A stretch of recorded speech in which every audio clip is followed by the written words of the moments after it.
Welcome to Impact Factor, your weekly supplement of commentary on a new medical study. I'm Dr. F. Perry Wilson, and this is Akkermansia muciniphila, a mucin-eating, gram-negative, obligate anaerobe that lives happily in the intestinal tract. That is, if you're lucky, as more and more data points to A. muciniphila as an obesity-fighting bacteria.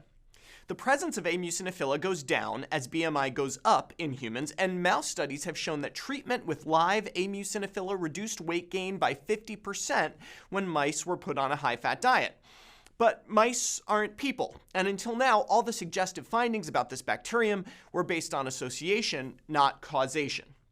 That changes a bit this week with the publication of this study in Nature Medicine, a pilot randomized trial of A. muciniphila administration among individuals with the metabolic syndrome and insulin resistance. 32 such individuals were randomized to placebo, live A. muciniphila, or dead pasteurized A. muciniphila. The active treatment groups took around 10 billion bacteria suspended in glycerin daily for 3 months. The primary outcome was safety, and the good news is that there were no serious adverse events. We could stop there. But the data got more interesting than that. Multiple markers of metabolic health improved in the groups administered the bacteria compared to the groups receiving placebo.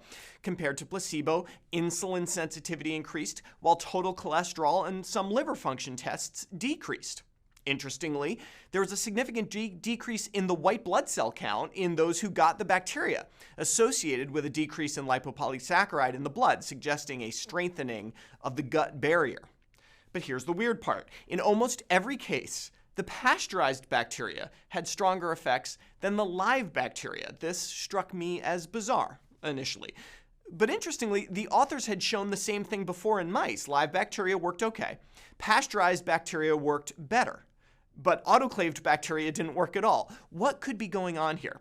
Well, I asked senior author Dr. Patrice Cani of the University of Louvain.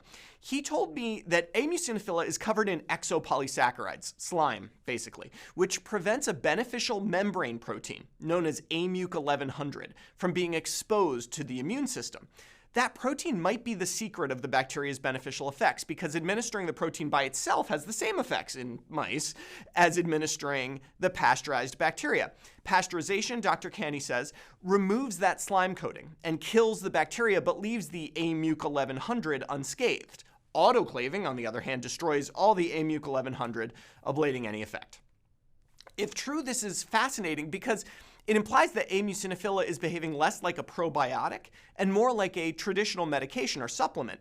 It also implies that direct administration of AMUC1100 might have even stronger effects than what this study showed. Of course, none of the findings in the current study are earth-shattering. We're a long way from data suggesting that this little bacterium can make any clinically relevant impact on obesity or metabolic syndrome.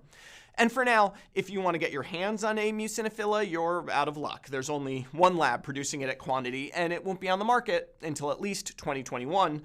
But take heart. By then, we may actually know if it really works. And more importantly, how. For Medscape, I'm Perry Wilson.